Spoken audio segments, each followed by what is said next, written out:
Average স্যালারিটা vary করে 14,000 to 32,000-এর মধ্যে। আচ্ছা, আমাদের যেসব ছেলেরা জয়েন করেছে ফার্মাসিউটিক্যালে, মেয়েরাও 2 বছরের মধ্যে যদি আমার 100টা জয়েনিং থাকে, অন্তত 30 থেকে 35 জনের ফেসবুকে আপনি দেখবেন bye bye Kolkata, Dubai calling, Bangkok calling, এ তো চলতেই থাকে।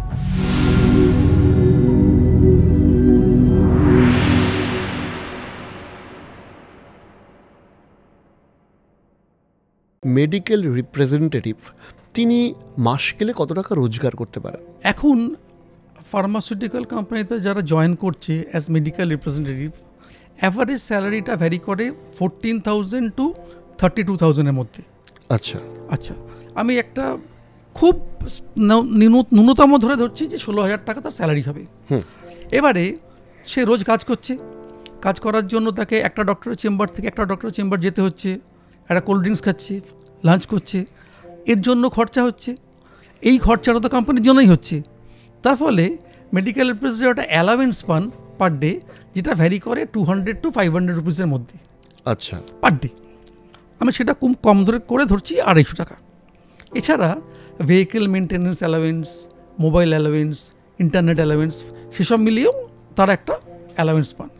তাহলে যদি আমি যোগ করি 16,000 টাকা স্যালারি, 250 টাকা করে ডেলি অ্যালাওয়েন্স ইন্টু 25 দিন, কারণ রোববারগুলো কাজ হচ্ছে না, তাহলে 7,500। আর আমি ধরলাম মিনিমাম তার 500 টাকা হচ্ছে মোবাইল অ্যালাওয়েন্স এক্সেট্রা, তাহলে 7,500 আর 500 8,000 প্লাস 16,000 24,000। তাহলে মাসের শেষে একটা বেসিক কোম্পানিতে যদি কেউ জয়েন করে তার 24,000 টাকা তার অ্যাকাউন্টে আসবে। এবারে যদি সিপ্লায় যায়, সানফার্মায় যায়, লুপিনে যায়, তাহলে ফিগারটা ডাবলও হয়ে যেতে পারে। আচ্ছা, আমি অত উপরের দিকটা প্রথমে দেখাচ্ছি না, আমি বলছি একটা বেসিক জায়গা ধরে তুমি চলো। এবারে তুমি যত বেশি আর্ন করতে পারবে তত তোমার মোটিভেশন বাড়বে। ডেফিনেটলি। এবার এই মোটিভেশনের কথাটা বললেন বলে মনে পড়লো, আমার এক বন্ধু এমআর, সে রিসেন্টলি থাইল্যান্ড ঘুরে এলো, তার মানে কোম্পানি থেকে এটা দিয়েছে। তো আমি জিজ্ঞাসা করলাম, তখন বললো যে আমাদের কোম্পানি থেকে এটা দেয়। তাহলে এই স্যালারি ছাড়া এই ফরেন ট্রিপ বা ইনসেন্টিভ এগুলো কীরকম থাকে একজন এমআরের? দেখুন, ফার্মাসিউটিক্যালে ইনসেন্টিভটা খুব লুক্রেটিভ থাকে। আচ্ছা, একটা অবজেক্টিভ দেওয়া হয়, সেই অবজেক্টিভটা অ্যাচিভ করলে, ধরুন অ্যামাজন গিফট ভাউচার পাচ্ছে, লুই ফিলিপসের টি শার্ট আসছে, ফরেন ট্যুর পাচ্ছে। এখন একটা কনসেপ্ট রয়েছে স্টেকেশন, হয়তো হায়াতে কিংবা ম্যারিয়াটে ওয়ান নাইটের কুপন দেওয়া হলো, সে তার বাবা মাকে বোনকে নিয়ে গিয়ে থাকলো। আচ্ছা, যারা পারফর্মার তারা কিন্তু ফরেন ট্রিপ হামেশাই করছেন। আজকে আমাদের যেসব ছেলেরা জয়েন করেছে ফার্মাসিউটিক্যালে, মেয়েরাও 2 বছরের মধ্যে যদি আমার 100টা জয়েনিং থাকে, অন্তত 30 থেকে 35 জনের ফেসবুকে আপনি দেখবেন bye bye Kolkata, Dubai calling, Bangkok calling, এ তো চলতেই থাকে। আর ইনসেন্টিভ কীরকম থাকে? ক্যাশ ইনসেন্টিভ খুব লুক্রেটিভ থাকে। আমার একজন বর্ধমানের গ্রামের ইন্টিরিয়ারের স্টুডেন্ট, টালির চাল ছিল, 3 বছরের মধ্যে তার পাকা বাড়ি হয়ে গেছে, বাহ, তার ইনসেন্টিভের রোজগারে। সো এরকম অনেক অনেক এক্সাম্পল আছে, যার মানে কলকাতায় থাকার জায়গা ছিল না, ক্যালকাটা হেডকোয়ার্টার পেয়ে গেছে। রিসেন্টলি শুনলাম সে পাটুলিতে ফ্ল্যাট কিনেছে। খুব ভালো লাগে এগুলো শুনলে। মেট্রো দেখা হলো, তার নমস্কার করতে আসি। এই যে প্রাপ্তিগুলো, এগুলোই মনটাকে ছুঁয়ে দেয়। বাহ, না এটা তো আপনি একজন শিক্ষক হিসেবে এটা আপনার খুব কাছে মানে খুব গর্বেরও ব্যাপার। এবার আপনাকে একটা জিনিস জিজ্ঞাসা করছি, সেটা হচ্ছে আমি আমার নিজের এন্টারপ্রেনিয়রশিপ করার সময়ও দেখেছি, আমাদের অফিসেও একটা সমস্যা হয়েছে। যতই আজকে আপনার কথাবার্তার মাধ্যমে আমারও অনেকটা ধারণা বদলালো একজন এমআরের ভূমিকা নিয়ে, তার জব নিয়ে, তার কাজ নিয়ে ইত্যাদি। কিন্তু বহু ছাত্রছাত্রী যারা এইখানে আসতে চায়, তাদের মনে না এখনও পর্যন্ত, হয়তো আপনিও একমত হবেন, যে তারা এটাকে একটা সেলসের কাজই ভাবে। তো যে কোনো সেলসের কাজে আমি দেখেছি যখনই ইন্টারভিউ হয় বা তাদেরকে নেওয়ার কথা হয়, তাদের একটা প্রশ্ন থাকে, এক হচ্ছে টার্গেট থাকে কিনা, আর 2 নম্বর কথা হচ্ছে সেলসের কতটা প্রেশার থাকে। তাহলে এই প্রেশার হ্যান্ডেলিং আর টার্গেট এই প্রফেশনে কতটা গুরুত্বপূর্ণ কিংবা কতটা চাপ থাকে? দেখুন, আপনি যেটা বললেন খুব সুন্দর করে বললেন। আমি যদি তার সারাংশটা বার করে নিই, যেটা বাজারে স্টুডেন্টদের মধ্যে আছে, যে টার্গেট না করতে পারলে চাকরি চলে যাবে কিনা, হুম, এইটাই তো বেসিক কথা। এক্স্যাক্টলি। এবং ডেফিনেটলি আপনাদের ওই কেরিওগ্রাফের স্টুডেন্টরাও এটা জিজ্ঞাসা করে। একদম একদম। একজন মেডিকেল রিপ্রেজেন্টেটিভ যখন জয়েন করছেন তার দুটো টার্গেট থাকে, একটা হচ্ছে অ্যাক্টিভিটি টার্গেট, একটা হচ্ছে সেলস টার্গেট। ধরুন তার টেরিটরিতে 100টা ডাক্তার আছে, তাকে মিট করতে হবে। 20 জনকে 3 বার করে মিট করতে হবে, তারা ভেরি ইম্পর্টেন্ট। 50 জনকে 2 বার করে মিট করতে হবে, আর বাদবাকি 30 জনকে 1 বার করে মিট করতে হবে মাসে।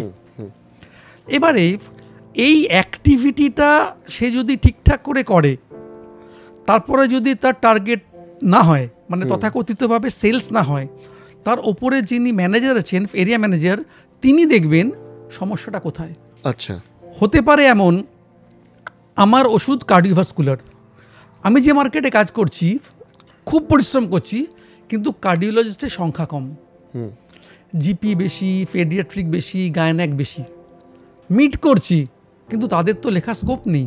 পেশেন্ট আসছে না, না পেশেন্ট আসছে না বলবো না, পেশেন্ট আসছে, গাইনি পেশেন্ট আসছে, মানে কার্ডিও পেশেন্ট আসছে, কার্ডিও পেশেন্ট আসছে না। এক্স্যাক্টলি। তার ফলে ম্যানেজার হয়তো আমার টেরিটরিটা বা ডক্টরস লিস্ট একটু রিশাফল করে দিল।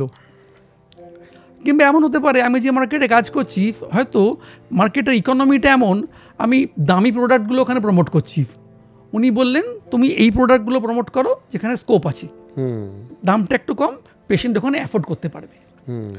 তার ফলে আমি যদি অ্যাক্টিভিটি করি, আমার সেল যদি না হয়, আমার চাকরি কোনো দিন যাবে না। আমার ম্যানেজার আমাকে গাইড করবেন, পয়েন্ট নাম্বার 1।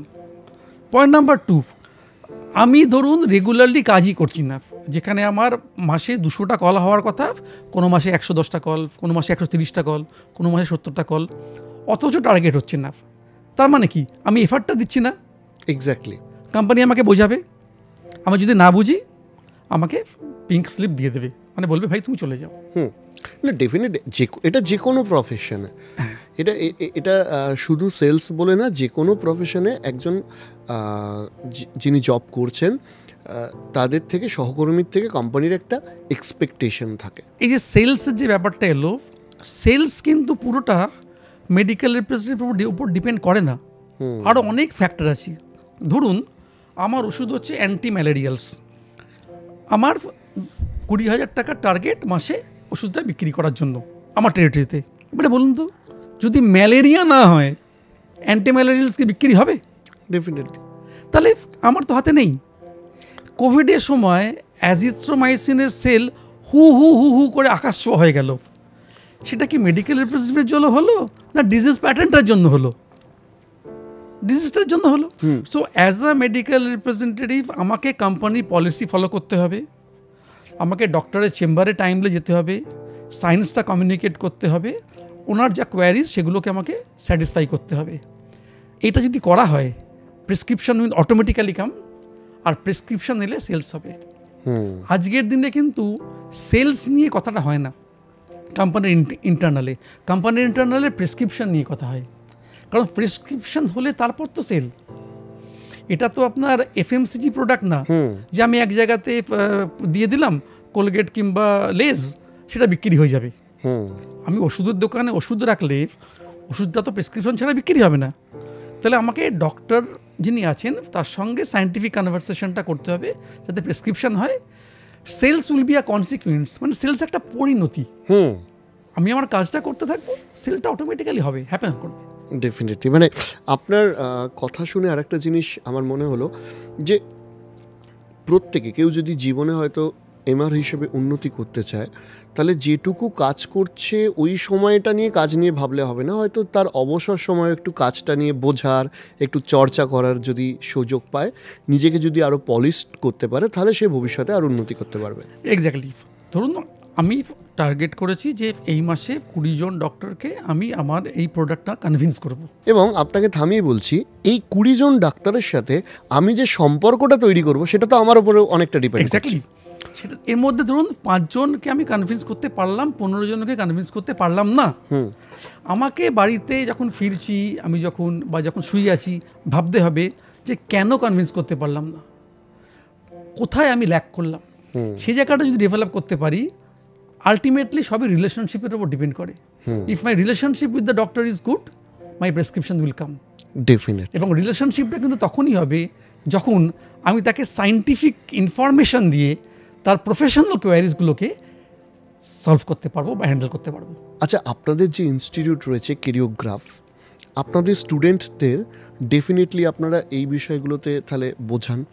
তো এই যে ট্রেনিংগুলো হয়, এই ট্রেনিংগুলো কি অনলাইনে অ্যাভেলেবেল আছে নাকি শুধুমাত্র অফলাইনেই পসিবল? আমাদের দুটো প্ল্যাটফর্মেই ট্রেনিং হয়। আচ্ছা, ক্লাসরুম ট্রেনিংও হয়। আমাদের ফিজিক্যাল ক্যাম্পাস আছে কলকাতা, দুর্গাপুর এবং শিলিগুড়িতে। আচ্ছা, আর আমাদের অনলাইনেও ট্রেনিং হয়। যারা কোনো কারণে ফিজিক্যাল ক্যাম্পাসে আসতে পারছেন না তাদের জন্য অনলাইন, আর পশ্চিমবঙ্গের বাইরের স্টুডেন্টদের জন্য অনলাইন। তাহলে আপনাদের ডিটেলস লিঙ্কটা আমরা ডেসক্রিপশনে নিশ্চয়ই দিয়ে দিতে পারি। আচ্ছা, তো মানে যারা এই শিলিগুড়ি, দুর্গাপুর কিংবা কলকাতার বাইরে, তাদের জন্য অনলাইন না, ঠিক বাইরে না। ধরুন একটু বুঝিয়ে বলুন আমাকে। ধরুন ইসলামপুরের ছেলে শিলিগুড়িতে এসে ট্রেনিং করে। মালদা স্টুডেন্ট সে ডিসিশন নেয় শিলিগুড়ি যাবে না কলকাতা আসবে। বর্ধমানের স্টুডেন্ট ভাবে আমি দুর্গাপুর যাবো না কলকাতা যাব। আমি বললাম যে আমার কলকাতা, দুর্গাপুর, শিলিগুড়ি 3 জায়গায় ফিজিক্যাল সেন্টার আছে।